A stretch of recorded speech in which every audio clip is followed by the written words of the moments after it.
I love feeding people. I love people enjoying the food that I make. I love being part of someone's ceremony or being part of their memory and seeing their faces light up when they see this gorgeous wedding cake before them or something that I made for them. That makes me feel so good.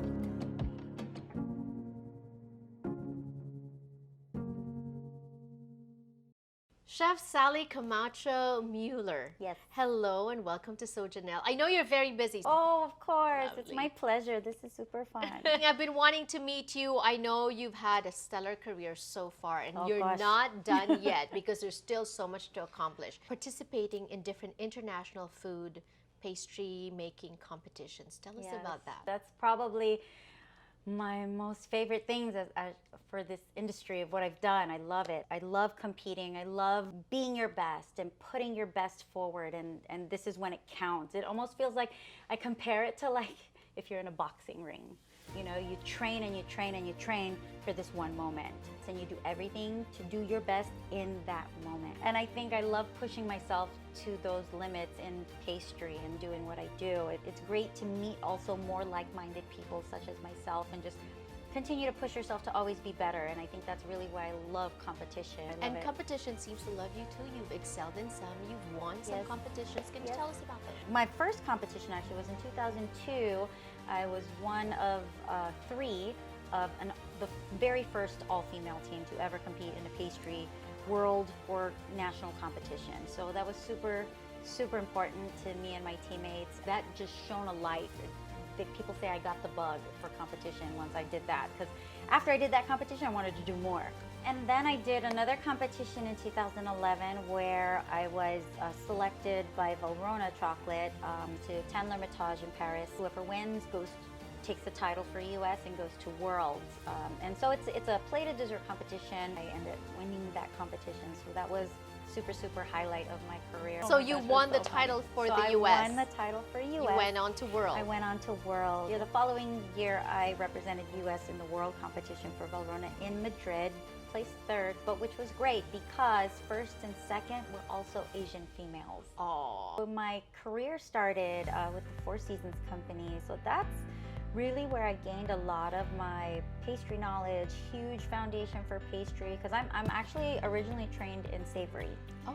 And I went to school for savory food, but then I just fell in love with pastry. I happened to be good at it. Right. So at what age did you know that you wanted to go this route? I mean, I always knew I liked to cook. I always cooked with my mom or with my family. I always felt that it was something I was naturally good at. And then when I started to research and think like, oh, you can actually make this into a career.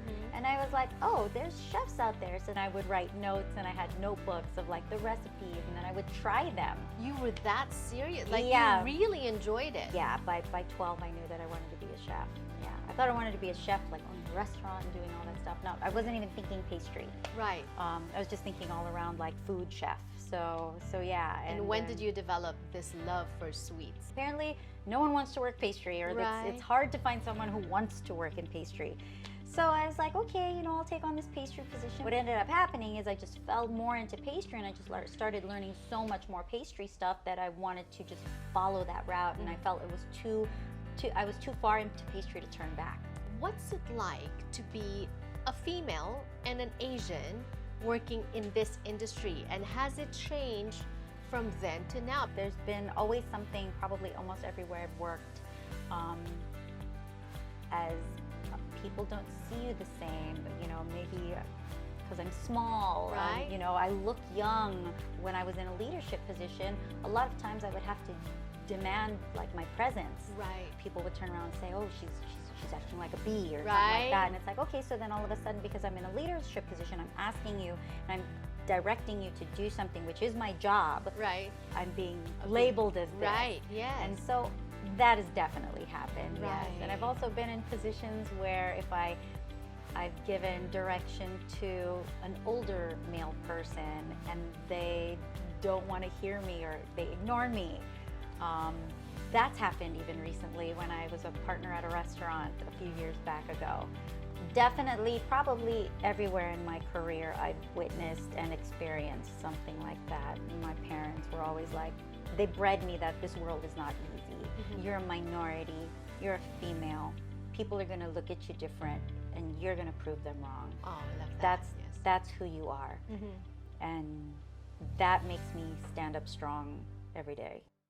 So up until this point, looking back on your career, competitions, hotels, restaurants, would you change anything? Would you have changed anything? Knowing what you know now. Yes, I think there's one thing that I would have changed. I would have changed, and people ask me this too, this question has come up a lot. Only one thing, when I was competing for Spain, for Madrid Fusion, for Worlds, and I don't recommend this to everybody, but I would have liked to take a step back away from my job at that point, so that I could focus, train, and because I didn't have time, I opened a new hotel, and it was just too close together. Just those big projects were just too close together that I just didn't have time to train, and I felt that I could have done better at Worlds. Because I was told that my food was really, really good, that I could have probably done better, but you know, some components were a little too cold, so, and those affect taste. Always. Right. So one of my components was too frozen, so like it wasn't a cream like it should have been. It was too frozen. So all that is preparation, that's organization and time management, and I could have gotten better if I had practiced more. So I would have liked to take a step away from my job at that time. What would be the signature Chef Sally sweets? Well, my vanilla souffle, my marjolaine, which I've done many references of. So it's like the take on a marjolaine, but Asian. My mango trifle is a huge hit. I always do get requests for this, but my ube white chocolate chip cookies.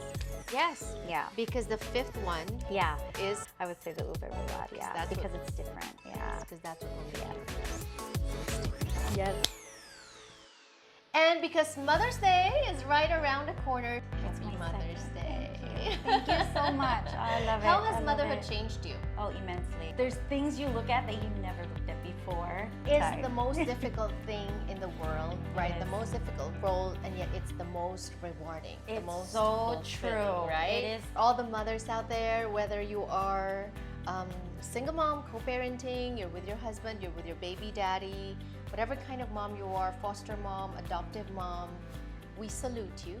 And like I said, Mother's Day is just around the corner. Yes. And so this might be something that they may be able to prepare for Absolutely. their moms. Why not? So today we are going to be making an ube roulade with white chocolate coconut chantilly. Right. Okay. Let's first break that down. We know ube. What is a roulade? So a roll. Is that? It's a roll. It's a roll, It's right? a fancy name for roll. And with chocolate chantilly. Chantilly is lace, but it's also a fancy word for whipped cream.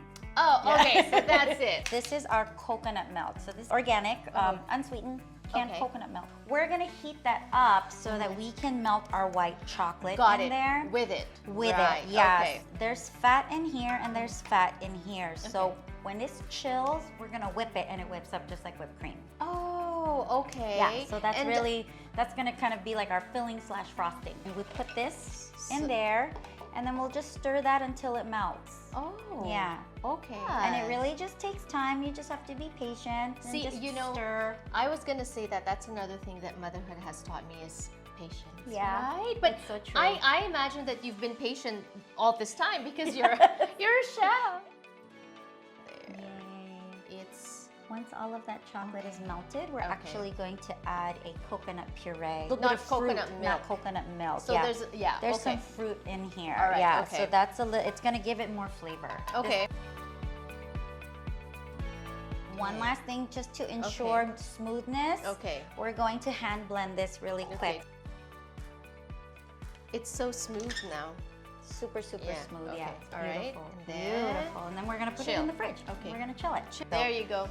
This is our chilled cream, so it's thicker, of course, because there's that fat. So if you were to do it in minutes, how many minutes would it be in the fridge, or like? I would chill it for a good 4 to 6 hours. You definitely, So maybe overnight. Overnight is always best. So now it's nice and chilled because we had chilled it overnight. So then now we're gonna whip it up. Okay. That is it. On feels. Whoa. Yeah. Whoa. Feels Yes. good. Yep. Yeah. Yep. And then we've got our That's just the ube sheet cake. of ube cake, yes. right? So this is an ube chiffon that Okay. I've made already, and so I'm gonna flip it. Whoa. Okay. It's always best to just go fast. Okay. Yes. You just spread it. So you spread it thick or thin? I Or- do it pretty thick, so Okay. I just always want to make sure that I have a little bit left over for the icing. Okay. Just to cover it.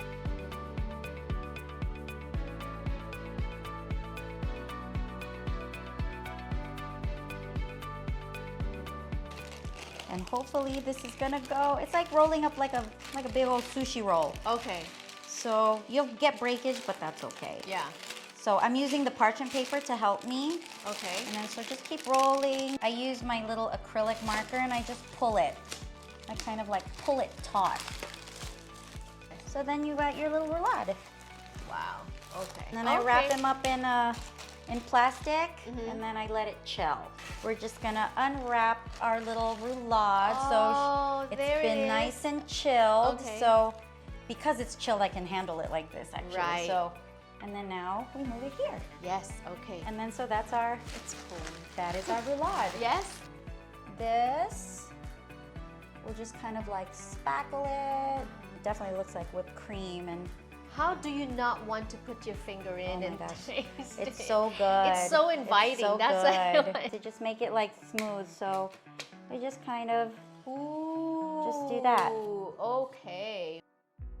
What do you enjoy better, the actual making of the product or the making it beautiful? I love both. It's like, yeah. I love right? making stuff pretty. So Okay. yeah, I Let me see yeah. you do it now. Yeah. This is dehydrated ube. I've mixed this with some puffed black rice, and then I've covered white chocolate so it stays crispy. Okay. So these I just place at the bottom. That rice, it makes it super, super crispy, so I love using it for desserts, and especially throughout this, everything is kind of soft. So Yes. it's soft cream, soft cake, and then right. you have the crunchy garnish, and Yes. so it kind of rounds it out. I love that you're not just doing stuff to do stuff. You're also doing stuff to showcase like More flavor. more flavor. Yeah. Exactly. So I have some white chocolate garnish that I also put some of the dehydrated ube. And there we go. Oh wow. And we're done. Voila! And that's it. That's it. Here Let we me go. try this. Cheers. Cheers, Cheers. cheers. Feel like it's not too sweet. It's good.